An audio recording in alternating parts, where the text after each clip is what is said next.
Hi hello every one. இந்த வீடியோவில் நம்ம பார்க்க போகிற டாபிக் பார்த்தோம்னா டிஎன்பிசியில் யூனிட் 6ல் விடுதலை போராட்டத்தில் தமிழ்நாட்டின் பங்கு. இந்த டாப்பிக்கை பார்க்க போகிறோம். ரொம்ப முக்கியமான டாபிக். ஒவ்வொரு டாப்பிக்லேயும் பார்த்தோம்னா இந்த ரெண்டு வீடியோவாக கொடுத்துடலாம். ரெண்டு வீடியோவிலும் பார்த்தோம்னா மொத்தம் 15 டாபிக் இருக்குது. 16 டாபிக் வரும். அது தமிழ்நாட்டில் என்னென்ன போராட்டம் நடந்துச்சு. இப்போ எக்ஸாம்பிளாக ஐஎன்எம்மில் எடுத்துக்கிட்டால் ஒத்துழையாமை இயக்கம், உப்பு சத்தியாகிரகம் இயக்கம், அது போல் நடந்திருக்கும் பார்த்திங்களா. அதே போல் இந்தியா லெவலில் நடக்கும் பொழுது தமிழ்நாட்டு லெவல்லையும் அந்த போராட்டங்கள் தமிழ்நாட்டில் நடந்திருக்கும். ஸோ கொஸ்டின் எப்படி கேட்பாங்கன்னா, அந்த தமிழ்நாட்டில் அந்த இயக்கத்துக்கு அந்த போராட்டம் நடந்தபோது தமிழ்நாட்டோட அந்த இயக்கத்துக்கு தலைமையேற்று நடத்தியவங்க யார் அரெஸ்ட் ஆனாங்க, அதால் யார் அதிகமாக பாதிக்கப்பட்டாங்க, அதுபோல் கொஸ்டின் தான் கேட்பாங்க. அந்த வகையில் பார்த்தோம்னா ஒரு அவுட்லைன் கொடுத்துட்றேன். இந்த வீடியோவும் அடுத்த வீடியோவும் ஒரு லிங்க் மாரி தான் இருக்கும். மேக்ஸிமம் நிறைய டேட்டா வரும். புக்கில் தனித்தனியாக கொடுத்தது எல்லாத்தையுமே நான் தொகுத்து கொடுத்துருக்கேன். டேட்டாலாம் நம்ம தற்கால தமிழ்நாட்டு வரலாறு காங்கிரஸ் புக்கில் எடுத்துருக்கோம். இந்த டாப்பிக்கில் பார்த்தோம்னா ஏற்கனவே நம்ம தலைவர்கள்லாம் பார்த்து முடிச்சிட்டோம், ரைட்டுங்களா. இப்போ அந்த போராட்டம், ஃபார் எக்ஸாம்பிள் ரவுலட் சட்டம், கிலாபத் இயக்கம், இதெல்லாம் இருக்குன்னு வச்சுங்களேன். அது யார் தலைமையில் நடந்தது அதை தான் பார்க்க போகிறோம். ஒரு 15 போராட்டங்கள் இருக்குது. நம்ம ஒரு 7 பார்த்துடலாம் பிரித்து, ரைட்டுங்களா. அந்த வகையில் ஃபஸ்ட்டு நம்ம ரவுலட் சத்தியாகிரகம் பார்த்துலாம். ஃபஸ்ட்டு என்ன நான் பார்க்க போகிறேன்னு சொல்லிடுறேன். ரவுலட் சத்தியாகிரகம் 1919 ஸ்டார்ட் பண்ணுவாங்க. அதே போல் கிலாபத் இயக்கம், அந்த போராட்டம் 1920 நடைபெறும். ஒத்துழையாமை இயக்கம், அதுவும் 1920 நடைபெறும். அப்புறம் வரிகொடாய் இயக்கம் நடைபெறும். அதுக்கப்புறம் கள்ளுக்கடை மறியல், அதுவும் நடைபெறும். அதுக்கப்புறம் பார்த்தோம்னா சைமன் குழு புறக்கணிப்பாங்க 1927. அதுக்கப்புறம் சுயராஜ்ய கட்சி ஒன்று உருவாகும் 1923. அப்புறம் பார்த்தோம்னா 1927 சுப்ராயன் அமைச்சரவை உருவாகும். அதுக்கப்புறம் தமிழ்நாட்டில் நீல் சிலையை அகற்றும் போராட்டம் 1927 நடைபெறும். பூர்ண சுயராஜ்யத்தை நோக்கின்னு சொல்லிட்டு அது ஒரு இயக்கம் மாரி ஆரம்பித்து அதில் நேரு ஒரு விஷயத்தை சொல்லுவார். அது நடந்த வருஷம் 1927. வேதாரண்ய உப்பு சத்தியாகிரகம் 1930 நடக்கும். தனிநபர் சத்தியாகிரகம் 1940 நடக்கும். அதே போல் பார்த்தோம்னா முதல்ல காங்கிரஸ் அமைச்சரவை தமிழ்நாட்டில் அமைப்பாங்க ராஜாஜி மூலயமா 1937. அதை பற்றி பார்க்க போகிறோம். அதுக்கப்புறம் இந்திய எதிர்ப்பு போராட்டம், முதலில் இந்திய எதிர்ப்பு போராட்டம் நடைபெற்றது சொல்லிட்டு அதை பற்றி சொல்கிறது 1938. அடுத்து லாஸ்ட்டாக பார்த்தோம்னா வெள்ளையனு வெறியர் இயக்கம் 1942. ஸோ இந்த ஃபுல் இயக்கத்தையும் இந்த 2 வீடியோவில் பார்த்துட்டு போகிறோம். டேட்டா எல்லாமே ரொம்ப ரொம்ப முக்கியம். ஒவ்வொரு பாயிண்ட்டுமே முக்கியம். டேட்டா ஃபுல்லாக தற்கால தமிழ்நாட்டு வரலாறு காங்கிரஸ் புக்கில் இருந்துருக்கும். புக்கில் நம்ம ஸ்கூல் டெக்ஸ்ட் புக்கில் இருந்துருக்கும். ரொம்ப இன்ட்ரெஸ்டிங்காக இருக்கும், பாருங்கள். ஸோ பிரிட்டிஷ்காரங்க 1919 ஒரு சட்டத்தை கொண்டு வராங்க. அந்த சட்டத்துக்கு பேர் பார்த்தோம்னா ரவுலட் சட்டம். ஸோ அந்த ரவுலட் சட்டம் அப்படின்னா கொடூரமான சட்டம். அந்த ரவுலட் சட்டத்துக்கு இன்னொரு பேர் இருக்குது, கருப்பு சட்டம்னு சொல்லுவாங்க. அந்த சட்டத்தை ஏன் அவ்வளோ கொடூரமான ஒரு சட்டம்னு சொல்கிறாங்கன்னா, அந்த சட்டத்தின்படி ஒரு போலீஸ்காரன் நினச்சா போராட்டம் நடத்துகிறவங்கள எந்த விசாரணையுமின்றியுமே கைது பண்ணி அரெஸ்ட் பண்ணி சிறையில் அடைச்சிடலாம். நீதிமன்றத்துக்கு போயிட்டு ஜாமீன்லாம் வாங்க முடியாது. இதுதான் கொடுமையே இந்த சட்டத்தில். ஸோ அதனால் அப்போ சுதந்திர போராட்டம் ரொம்ப அதிகமாகிட்டே இருக்கும். ஸோ அதனால் என்ன பண்ணுவாங்க, இந்த ரவுலட் சட்டத்தை கொண்டு வருவாங்க. ஸோ இந்த ரவுலட் சட்டத்தோட பாதிப்புகள் என்ன, அதனால் அந்த ரவுலட் சட்டத்தை எதிர்த்து இவங்க போராட்டம் நடத்துவாங்க தமிழ்நாட்டில். அதை தான் பார்க்க போகிறோம். ஸோ ஃபஸ்ட்டு 1919 மார்ச் 18 மெரினா கடற்கரையில் நடைபெற்ற கூட்டத்தில் காந்தியடிகள் உரையாற்றினார். இது கேட்க வாய்ப்பு இருக்குது. தமிழ்நாட்டில் காந்தியடிகள் எந்த ஆண்டு எந்த ஒரு சத்தியாகிரகத்துக்காக மெரினா பீச்சில் அந்த கூட்டத்தை நடத்தினார், தலைமை தாங்கினார், உரையாடினார், இதை கேட்க வாய்ப்பு இருக்குது. பார்த்துக்குங்க. 1919 இந்தியா தமிழ்நாட்டுக்கு காந்தி வருவார். அப்போ மெரினா கடற்கரையில் ஒரு கூட்டம் நடைபெறும். அதில் வன்மையாக பிரிட்டிஷ்காரங்களை எதிர்த்திருப்பார் நம்ம காந்தியடிகள். ரெண்டாவது பாயிண்ட் 1919 ஏப்ரல் 6 கருப்பு சட்டத்தை எதிர்த்து, கருப்பு சட்டம்னா ஒன்றும் இல்லை, ரவுலட் சட்டம் தான். கருப்பு சட்டத்தை எதிர்த்து கடையடைப்பு, வேலைநிறுத்தம் போன்றவை நடைபெற்றது. ஸோ சட்டம் மார்ச் 18 வந்துடுச்சு. அதுக்கப்புறம் அதை எதிர்த்து ஏப்ரல் 6 என்ன பண்ணுறாங்க, கடையடைப்பு, வேலைநிறுத்தம், இந்த போராட்டங்கள்லாம் செய்கிறாங்க. அதுக்கப்புறம் தேர்ட் பாயிண்ட்டு சென்னை சத்தியாகிரக சபை என்ற அமைப்பை உருவாக்கப்பட்டது. சென்னை சத்தியாகிரக சபை என்ற அமைப்பு உருவாக்கப்பட்டது.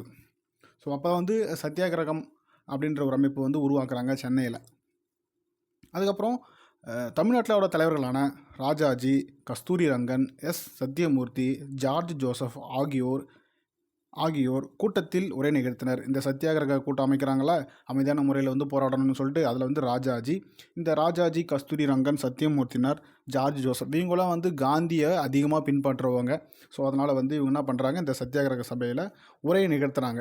பிரிட்டிஷுக்கு எதிராக இப்போ நம்ம அண்ணன் சீமா எப்படி பேசுகிறாரோ அதுபோல் வந்து நல்ல ஆவேசமான உரையை வந்து மக்களுக்கு அந்த நிகழ்த்தி தான் மக்களை வந்து அந்த மக்களுக்கு அந்த விடுதலை உணர்வை ஊட்டுறதுக்காக இவங்க பாடுபட்டிருக்காங்க. அடுத்தது 5th பாயிண்ட்டு, தொழிலாளர்களுக்கென தனியாக நடத்தப்பட்ட கூட்டத்தில் திருவிக, வஉசி, பிபி வாடியா உரையாற்றினர். ஸோ இதுவே வந்து ஜென்ரலாக மக்களுக்கு உரையாற்றும் போது அந்த ரவுடல் சட்டாகிரகத்துக்கு எதுக்காக போராடணும் அப்படின்னு சொல்லும்போது ராஜாஜி, கஸ்தூரி ரங்கன், சத்யமூர்த்தி, ஜார்ஜ் ஜோசப் இவங்களாம் உரையாற்றுறாங்க. இதுவே வந்து தொழிலாளர்கள், ஏன்னா வந்து திருவிக ஏற்கனவே வந்து என்ன பண்ணியிருப்பார், அந்த தொழிலாளர் சங்கத்தெல்லாம் ஜாயின் பண்ணியிருப்பார். வஉசி சிதம்பரனார் இவரும் வந்து தொழிலாளர்களுக்காக குரல் கொடுத்துருப்பார். ஏன்னா வந்து இவர் தான் வந்து கப்பலுடைய தமிழர் இல்லையா. ஸோ அதனால் அப்புறம் பார்த்தோம்னா பிபி வாடியா இவரும் வந்து அந்த தொழிலாளர்களுக்கு தனியாக வந்து அப்போ இருந்த இண்டஸ்ட்ரீஸில் வேலை செஞ்சவங்க எல்லாரையும் ஒன்றா திரட்டி இவங்கெல்லாம் வந்து போராட்டம் நடத்தியிருக்காங்க. போராட்டம் மீன்ஸ் விடுதலை போராட்டத்துக்கு ஆதரவாக இவங்க இந்த தொழிலாளர்கள்லாம் ஒன்று திரட்டி திருவிக, வஉசி, பிபி வாடியா இவங்கெல்லாம் வந்து உரையாற்றிருப்பாங்க. அதை சொல்ல வராங்க. ஸோ இதுதான் வந்து பேசிக்காக. எவ்வளோ டெப்த்தெல்லாம் கேட்க மாட்டாங்க. ரவுலட் சத்தியாகிரகத்தில் காந்தி வந்து எப்போ வந்து உரையாற்றினார், எந்த வருஷம் உரையாற்றினார், எந்த இடத்துல உரையாற்றினார்னு கேட்க வாய்ப்பு இருக்குது. தமிழ்நாட்டில் யார் வந்து பேசுனாங்க, ராஜாஜி, கஸ்தூரி ரங்கன், சத்யமூர்த்தி, ஜார்ஜ் ஜோசப், இது பேர் வந்து ஞாபகம் வச்சுனா போதும். அதுக்கப்புறம் பார்த்தோம்னா கிலாபத் இயக்கம். இது கிலாபத் இயக்கன்றது ஒரு பெரிய கதை. ஸோ இந்த வருஷம் பார்த்துக்குங்க, 1919 நடக்கும். ஆனால் தமிழ்நாட்டில் அதுக்கு எதிரான போராட்டம் வந்து 1920 நடக்கும். இதை பார்த்துக்குங்க. ஃபஸ்ட்டு பாயிண்ட்டு, துருக்கியில் கலிஃபா பதவியை மீட்பதற்காக துவங்கப்பட்டது தான் இந்த கிலாபத் இயக்கம். இப்போ கலிஃபா வந்து ஒரு பெரிய முஸ்லீம்களுக்கே பெரிய தலைவராக வந்து அப்போ எந்த நாட்டில் இருக்காரோ, துருக்கியில் இருக்கார். அவரை வந்து அந்த பதவியை விட்டு இறக்கிடுவாங்க. அதனால் என்ன பண்ணுவாங்க, திரும்பவும் அந்த பதவி அவருக்கு கொடுக்கணும் அப்படின்றதுக்காக வந்து என்ன பண்ணுவாங்க, போராட்டம் நடத்துவாங்க உலகம் ஃபுல்லாக இருக்க முஸ்லீம்ஸ்லாம். ஸோ அந்த போராட்டம் வந்து தமிழ்நாட்டிலையும் நடக்கும், இந்தியாவிலும் நடக்கும். ஸோ அதை தான் வந்து சொல்ல வராங்க. இதான் வந்து கிலாபத் இயக்கம். செகண்ட் பாயிண்ட்டு, தமிழ்நாட்டில் 1920 ஏப்ரல் 17 மௌலானா சௌகத் அலி தலைமையேற்ற ஒரு பொதுக்கூட்டத்தில் கிலாபத் நாள் கடைபிடிக்கப்பட்டது. ஸோ கொஸ்டின் கேட்டுருவாங்க, கிலாபத் நாள் தமிழ்நாட்டில் என்று வந்து கடைபிடிக்கப்பட்டது அப்படின்னு கேட்க வாய்ப்பு இருக்குது. 1920 ஏப்ரல் 17 யாரோட தலைமையில்னு பார்க்கும்பொழுது மௌலானா சௌகத் அலி தலைமையில்.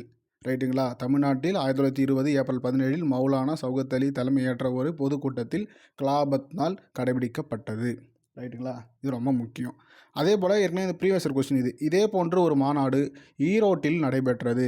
ஈரோட்டிலையும் இந்த கிலாபத் நாள் வந்து கடைபிடிச்சிருக்காங்க. அதே போல் வாணியம்பாடியிலும் வந்து என்ன பண்ணுறாங்க, கிளர்ச்சியாளர்களின் முக்கிய மையமாக திகழ்ந்தது. இது கேட்டிருக்காங்க டிஎன்பிஎஸ்சி கொஸ்டின். வாணியம்பாடி கூற்று காரணம் கொடுத்து கேட்டிருக்காங்க. வாணியம்பாடியும் வந்து கிளர்ச்சியாளர்களின் முக்கிய மையமாக இருந்தது. ஏன்னா வாணியம்பாடியில் வந்து முஸ்லீம்ஸ் அதிகமாக இருப்பாங்கல்ல. ஸோ முஸ்லீம்ஸ் அதிகமாக இருக்கிறதுல அவங்க தலைவருக்குன்னு ஒன்றும்போது அவங்க இறங்கி போராடுறாங்க, இந்துக்கள் கூட சேர்ந்து போராடுறாங்க, இந்துக்கள் அவங்க கூட சேர்ந்து போராடுறாங்கன்றது தான் இந்த கிலாபத் இயக்கம். ஸோ கிலாபத் இயக்கத்தில் முக்கியமான பாயிண்ட்ஸ் பார்த்தோம்னா 1920 ஏப்ரல் 17 மௌலானா சௌகத் அலி தலைமையேற்ற ஒரு பொதுக்கூட்டத்தில் கிலாபத் நாள் கடைபிடிக்கப்படுகிறது. அதே போல் இதே ஒரு போராட்டம், இன்னொரு போராட்டம் வந்து ஈரோட்டில் நடக்குது. அதே போல் கிளர்ச்சியாளரின் முக்கிய மையமாக வாணியம்பாடியும் திகழ்கிறது. ஸோ இதுதான் வந்து இது சொல்ல வராங்க. அடுத்த இயக்கம் பார்த்தோம்னா ஒத்துழையாமை இயக்கம். ஒத்துழையாமை இயக்கம்னா ஒன்றும் இல்லை, பிரிட்டிஷ்காரன் மட்டும் கவர்மெண்ட்டை நடத்தும் போது அந்த கவர்மெண்ட்டு கீழே இப்போ எப்படி கவர்மெண்ட் இருக்கோ, கவர்மெண்ட் அதிகாரிகள் பெரிய அதிகாரிகள் இருக்காங்க, பெரிய ஐஏஎஸ் அதிகாரிகள் கீழே வந்து சின்ன சின்ன அதிகாரிகள் எப்படி வேலை செய்கிறாங்களோ அதே போல் பார்த்தோம்னா பிரிட்டிஷ்காரன் அதிகாரியாக இருக்கும்போது அது கீழே இந்திய மக்கள் தான் வேலை செஞ்சாங்க. ஸோ அந்த மக்கள் வந்து பிரிட்டிஷ்காரன் சொல்கிற வேலையை செய்யக்கூடாது, பிரிட்டிஷ்காரனுக்கு எதிர்த்து நம்ம வந்து போராடுறத விட அவன் சொல்கிற வேலையே செய்யாமல் நம்ம வேலைக்கே போகாமல் இருந்தால் அது வந்து அவனுக்கு வந்து ஒரு ப்ரெஷர் ஏற்படுத்தும் அப்படின்ற மாதிரி யோசித்து ஒரு இயக்கத்தை கொண்டு வராங்க. அந்த இயக்கத்தின் பேர் தான் ஒத்துழையாமை இயக்கம். அவங்க சொல்கிற வேலையை நம்ம ஒத்துழைக்காமல் செய்யாமல் இருக்கும், அதனால் வந்து ஒத்துழையாமை இயக்கம் கொண்டு வராங்க 1920. அதில் ஃபஸ்ட்டு பாயிண்ட்டு, சி ராஜாஜியும் ஈவராவும் தலைமையேற்று நடத்தினர். இது கொஸ்டின் கேட்க வாய்ப்பு இருக்குது. ஒத்துழையாமை இயக்கம் தமிழ்நாட்டில் யாரின் தலைமையின் கீழ் நடைபெற்றது? கண்டிப்பாக கேட்க வாய்ப்பு இருக்குது, பார்த்துக்குங்க. சி ராஜாஜி, ஈவேரா இவங்க 2 பேர் தலைமையேற்றி தமிழ்நாட்டில் ஒத்துழையாமை இயக்கத்தை நடத்தியிருக்காங்க. அதுக்கப்புறம் செகண்ட் பாயிண்ட்டு, முஸ்லீம் லீகின் சென்னை கிளையை நிறுவிய இது கேட்க வாய்ப்பு இருக்குது. முஸ்லீம் லீகின் அப்போ வந்து முஸ்லீம் லீக் கட்சி வந்து உருவாகலை. முஸ்லீம் லீக் கட்சி உருவாயிடுச்சா? ஆமாம், உருவாயிடுச்சுன்னு நினைக்கிறேன். நம்ம வங்க பிரிவினிலேருந்து முஸ்லீம் லீக் கட்சி உருவாகிடும். ரைட், பார்ப்போம். முஸ்லீம் லீக் சென்னை கிளையை நிறுவிய யாக்கூப் ஹசன் என்பவருடன் ராஜாஜி நெருக்கமாக இருந்தார். ஸோ இது வந்து சொல்ல வராங்க ராஜாஜிக்கும், அதாவது இந்து முஸ்லீம் எப்படி வந்து ஒற்றுமையாக ஆகிறாங்க அப்படின்னு சொல்ல வராங்க. அப்போ ஹிந்து சார்பாக ராஜாஜியும், முஸ்லீம் சார்பாக வந்து பார்த்தோம்னா யாகூப் ஹசன், இவங்க 2 பேரும் ரொம்ப க்ளோஸ் ஃப்ரெண்டாக இருக்காங்க. அதனால் இந்து முஸ்லீம் 2 பேருமே இந்த ஒத்துழையாமை இயக்கத்தில் கலந்து கொண்டாங்க அப்படின்னு சொல்ல வராங்க.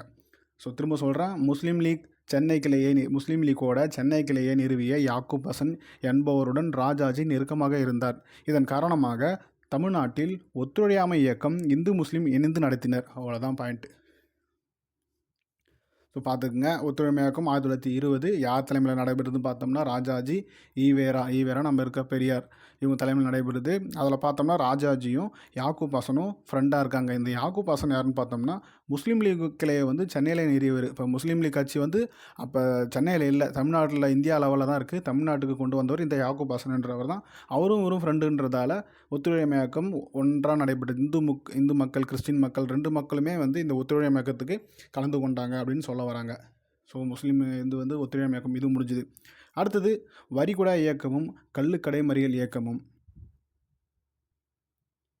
தஞ்சையில் வரிகுடா இயக்கம் ஒன்று நடைபெற்றது. ஸோ இந்த வரிகுடா இயக்கம் எங்கு நடைபெற்றதுன்னு கேட்க வாய்ப்பு இருக்குது. தஞ்சையில் வரிகுடா இயக்கம் ஒன்று நடைபெற்றது. செகண்ட் பாயிண்ட்டு, சட்டமன்றங்கள், பள்ளிகள், நீதிமன்றங்கள், அந்நிய பொருட்களை இது போல் இடத்துல வந்து மக்கள் வந்து யாருக்கும் ஒத்துழைக்கக்கூடாது. அதே போல் அந்நிய பொருட்களை வந்து யாரும் யூஸ் பண்ணக்கூடாது, வெளிநாட்டு பொருட்களை யூஸ் பண்ணக்கூடாது, உள்நாட்டில் தயாரிக்கப்பட்ட பொருள் மட்டும் தான் யூஸ் பண்ணணும் அப்படின்னு சொல்லிட்டு சொல்கிறாங்க. அதுக்கப்புறம் இயக்கத்தின் முக்கிய அம்சமே கள்ளுக்கடை மறியல் தான். ஸோ கள்ளுக்கடை மறியல்னால் அதாவது கள்ளுக்கடைகள் வந்து நடத்தக்கூடாது. அப்போ வந்து இப்போ வந்து எப்படி டாஸ்மார்க் இருக்கோ அப்போ வந்து கள்ளுக்கடைகள் இருந்துச்சு. ஸோ அதுலேருந்து நிறைய இன்கம் வந்து ஜென்ரேட் ஆகிட்டு கவர்மெண்ட்டு போயிருக்கு. அதை போய்ட்டு நம்ம வந்து ஸ்டாப் பண்ணால், அங்கே போய் போராட்டம் பண்ணால் அங்கே இன்கம் வந்து தடைபடும். அது மூலயமா அரசுக்கு நம்ம வந்து ப்ரெஷரை கொடுக்கலான்னு சொல்லிட்டு ஒரு யோசனை, ரைட்டுங்களா? அதனால் வந்து என்ன பண்ணுறாங்க, அதோட முக்கிய அம்சமே வரிகுடா இயக்கம் மற்றும் வரிகுடா இயக்கத்தின் முக்கிய அம்சமே என்ன, அது இந்த கள்ளுக்கடை மறியல் தான். ஸோ இந்த கள்ளுக்கடை மறியலுக்கு யார் வந்து ரொம்ப தீவிரமாக நடைபெறாங்க, யார் பண்ணுறாங்கன்னு பார்ப்போம். 4th பாயிண்ட்டு, 1921 நவம்பர் இந்த மாதம் தான் பண்ணுறாங்க, சட்ட மறுப்பு இயக்கத்தை தொடங்குவது என முடிவு செய்யப்பட்டது. ஸோ சட்ட மறுப்பு இயக்கன்றது 1921 தான் என்ன பண்ணோம், தொடங்கணும், சட்ட மறுப்பு இயக்கத்தை தொடங்க வேண்டும் என்று முடிவு செய்யப்பட்டது. அடுத்தது 5th பாயிண்ட்டு, ராஜாஜி, ஈவேரா, சுப்பிரமணிய சாஸ்திரி கைது செய்யப்பட்டனர். இந்த வரிகுடா இயக்கத்துக்கும் கள்ளுக்கடை மறியல் இயக்கத்துக்கும் எதிராக போராடிய காரணத்தால் ராஜாஜி, ஈவேரா, சுப்பிரமணிய சாஸ்திரி அவர்கள் கைது செய்யப்பட்டனர். இது வந்து கூற்று காரணம் கொடுத்து கேட்கலாம். ஸோ பார்த்துக்குங்க, ஒத்துழையாமை இயக்கமும் வந்து ராஜாஜி, ஈவேரா தான். அதே போல் வரிகுடா இயக்கமும் யார், ராஜாஜியும் ஈவேரா தான். கூட வந்து பார்த்தோம்னா சுப்பிரமணிய சாஸ்திரி இவரையும் சேர்த்து கைது பண்ணிடுறாங்க. 1922 ஜனவரி 31 வேல்ஸ் இளவரசரின் வருகை புறக்கணிக்கப்பட்டது. அப்போ இங்கிலாந்து கூட சேர்ந்த நாடு தான் வேல்ஸ். அந்த வேல்ஸ் நாட்டில் இருக்க ஒரு அரசர் வராரு, பிரிட்டிஷ் அவங்க காலனி கீழே இருக்க இந்தியாவை பார்க்க வராங்க. ஸோ அவரை வந்து புறக்கணிக்கிறாங்க. எந்த வருஷம், 1922. இது ரொம்ப முக்கியம். ஒத்துழையாமை இயக்கம் 1920, சட்ட மறுப்பு இயக்கத்தை வந்து 1921 தொடங்குறாங்க. கள்ளுக்கடை மறியலும் இந்த வருஷம் தான் நடைபெறுது. அப்போ தான் பெரியார் என்ன பண்ணுவார், அவர் தோட்டத்தில் இருக்க 100கணக்கான மேலே இருக்க அந்த தென்னை மரத்தெல்லாம் வந்து என்ன பண்ணுவார், வெட்டி சாய்ச்சிருவாருன்னு சொல்லிட்டு நம்ம ஸ்கூல் புக்ஸ்லாம் படிச்சிருப்போம் சின்ன வயசில். ஸோ அதை பார்ப்போம். அடுத்து பார்த்தோம்னா சைமன் குழுவை புறக்கணித்தல். இது சிம்பிளாக உனக்கு வந்து பார்த்துக்குங்க. 1927 வந்து சைமன் குழு புறக்கணித்தல் இந்த போராட்டம் நடைபெறுது. சட்டப்பூர்வ ஆணையம் ஒன்று சைமன் குழு தலைமையில் அமைக்கப்பட்டது. செகண்ட் பாயிண்ட்டு, இக்குழுவில் இந்தியர்கள் இடம்பெறவில்லை. தேர்ட் பாயிண்ட்டு, சென்னையில் சத்தியமூர்த்தி தலைமையில் பிரச்சார குழு அமைக்கப்பட்டது. 4th பாயிண்ட்டு, 1929 பிப்ரவரி 18 இக்குழு சென்னை வந்தபோது கருப்பு கொடி காட்டப்பட்டது. இப்போ சைமன் குழு வந்து புறக்கணிக்கிறது. சைமன் குழு 1927 வந்து ஒரு இது பண்ணுறாங்க. அந்த குழுவில் பார்த்தோம்னா இந்திய மக்களோட குறைய சொல்கிற மாதிரி யாருமே இந்தியர்கள் இல்லை. ஸோ அதுதான் பிரச்சனை. இந்தியர்கள் இருந்தால் தானே வந்து இந்திய நாட்டில் என்ன குறை ஏற்படுதுன்னு சொல்லிட்டு நீங்கள் வந்து ரிசர்ச் பண்ண வருவீங்கன்னு சொல்லிட்டு அவங்கள பிரிட்டிஷ்காரனை எதிர்த்து அந்த சைமன் குழுவை எதிர்த்து ஒரு போராட்டம் பண்ணுறாங்க.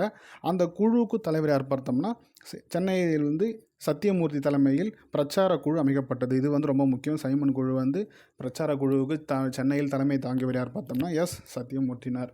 அதுக்கப்புறம் இந்த குழு எப்போ வருது சென்னைக்கு பார்த்தோம்னா 1929 பிப்ரவரி 18 சென்னைக்கு வந்தபோது கருப்பு கொடி காட்டப்பட்டது. தென் அதுக்கப்புறம் பார்த்தோம்னா நம்ம சுயராஜ்ய கட்சியை பற்றி பார்த்துருவோம். ஸோ இப்போ வந்து ஒரு கட்சி உருவாகுது. அப்போ வந்து பார்த்தோம்னா தமிழ்நாட்டில் நீதி கட்சியில் 1920 வந்து ஜெயிச்சிடுறாங்க எலெக்ஷனில். காங்கிரஸ் வந்து போட்டியே இடலை.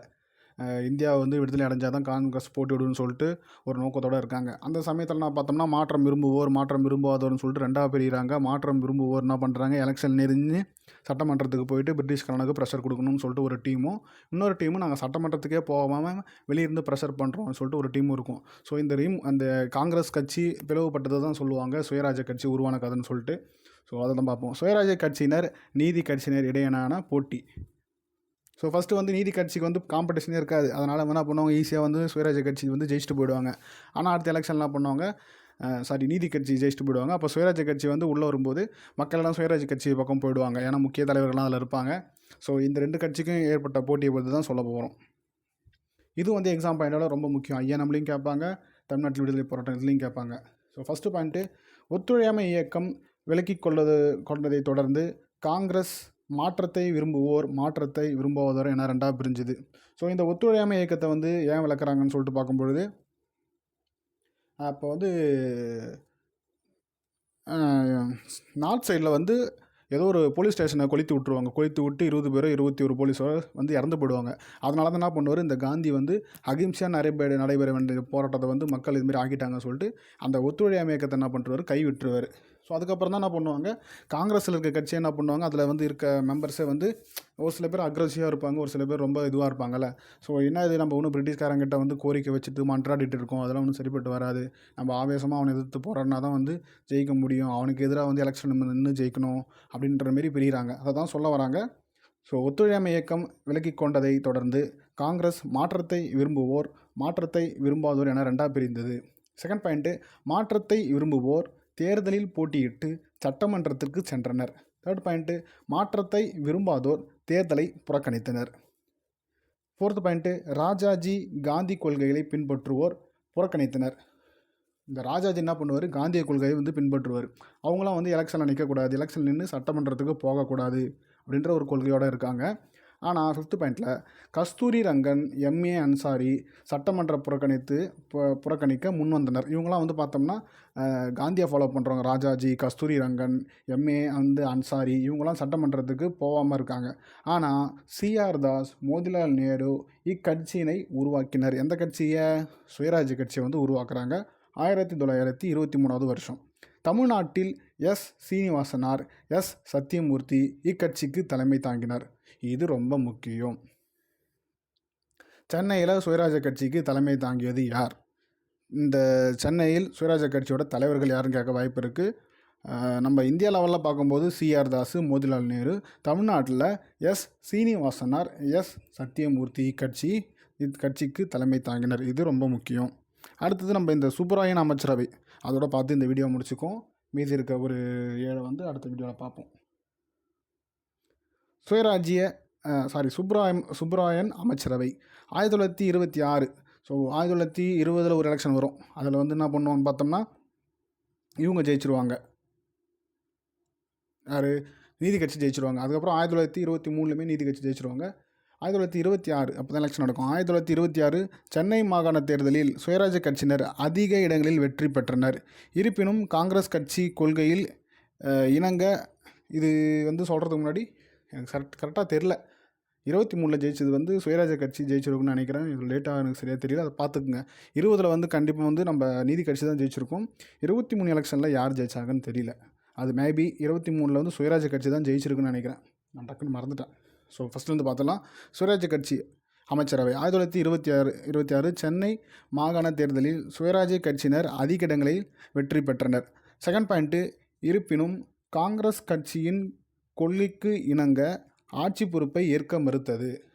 ஸோ காங்கிரஸில் இருக்கவங்க தான் அப்போ என்ன பண்ணுவாங்க, நம்ம வந்து ஆட்சியை வந்து அமைக்கக்கூடாது அப்படின்னு சொல்லுவாங்க. இவங்களும் என்ன பண்ணுவாங்க, காங்கிரஸ்லேருந்து பிரிஞ்சு வந்தவங்க தானே இந்த சுயராஜ்ய கட்சி. அதனால் என்ன பண்ணுவாங்க, இவங்க வந்து ஆட்சி அமைக்க மறுத்துருவாங்க. அதிக எம்எல்ஏ சீட்டு ஜெயித்தாலும் ஆட்சி அமைக்கிறதுக்கு மறுத்துருவாங்க. எனவே சுயேட்சையாக ஒருத்தர் ஜெயிச்சிருப்பார், அவர் தான் வந்து சுப்புராயன். ஸோ எனவே வேட்பாளரான பி. சுப்புராயனுக்கு அமைச்சரவை அமைக்க உதவி செய்தனர். அப்போ நீதி கட்சியில் இருக்க யாரும் வந்து ஜெயிக்கலை, நீதி கட்சி வந்து தோல்வி அடைஞ்சிட்டு தான். இருந்தாலும் அந்த அமைச்சரவையை அமைக்கும் திறமை வந்து சுப்புராயனே வந்து ஒரு சுயேட்சை வேட்பாளர் தான். அவர் எந்த கட்சியும் சாராதவர். ஆனால் என்ன பண்ணிடுறாங்க, ஆட்சியை வந்து யாருக்கிட்டையும் நீதி கட்சிக்கிட்ட கொடுக்கூடாதுன்னு சொல்லிட்டு இந்த சுயராஜ்ய கட்சியினர் ஒரு பொது வேட்பாளரான, அதாவது சுயேட்சை வேட்பாளரான பி. சுப்பராயனை வந்து தேர்ந்தெடுக்கிறாங்க. சுப்பராயன் அமைச்சரவை அவர் அமைக்கிறாரு. அவர் அமைக்கிறதுக்கு இவங்க உதவி செஞ்சாங்க. யார்? சுயராஜ்ய கட்சியினர் வந்து ஹெல்ப் பண்ணுறாங்க. 4th பாயிண்ட்டு, 1930 நடைபெற்ற தேர்தலில் சுயராஜ்ய கட்சி போட்டியிடாததால் 1930 ஒரு தேர்தல் நடக்கும். அதில் சுயராஜ்ய கட்சி வந்து போட்டியிடாது. ஏன்னா வந்து அப்போ வந்து இன்னும் போராட்டங்கள் பயங்கரமாக நடக்க ஆரம்பிச்சிடும். காங்கிரஸ் கட்சி வந்து இன்னும் கொஞ்சம் ஸ்ட்ராங்காக ஆரம்பிச்சிடும். அதனால் 1930 நடைபெற்ற தேர்தலில் சுயராஜ்ய கட்சி போட்டியிடாததால் நீதி கட்சி எளிதாக வெற்றி பெற்று 1937 வரை ஆட்சியில் இருந்தது. ஸோ இப்படி வந்து ஒரு நீதி கட்சி ஒரு 13 வருஷம் ஆட்சியில் இருந்திருக்கும். ஸோ ரைட்டுங்களா? இதுதான் வந்து மொத்தமாக ஒரு என்ன சொல்கிறது, ஒரு 7 டாபிக் பார்த்துருக்கோம். அடுத்த ஒரு 7 டாப்பிக்கை அடுத்த வீடியோவில் பார்த்துருவோம். இந்த வீடியோ உங்களுக்கு பிடிச்சிருக்குன்னு நினைக்கிறேன். வீடியோ பிடிச்சிருந்தா வீடியோக்கு லைக் கொடுங்க. இது போல் வீடியோ தொடர்ந்து வேணும்னா நம்ம சேனலை சப்ஸ்கிரைப் பண்ணி நான் போகிற தொடர்ந்து பார்த்து உங்கள் சப்போர்ட்டை கொடுங்க. மீண்டும் ஒரு நல்ல வீடியோ சந்திப்போம். நன்றி, வணக்கம்.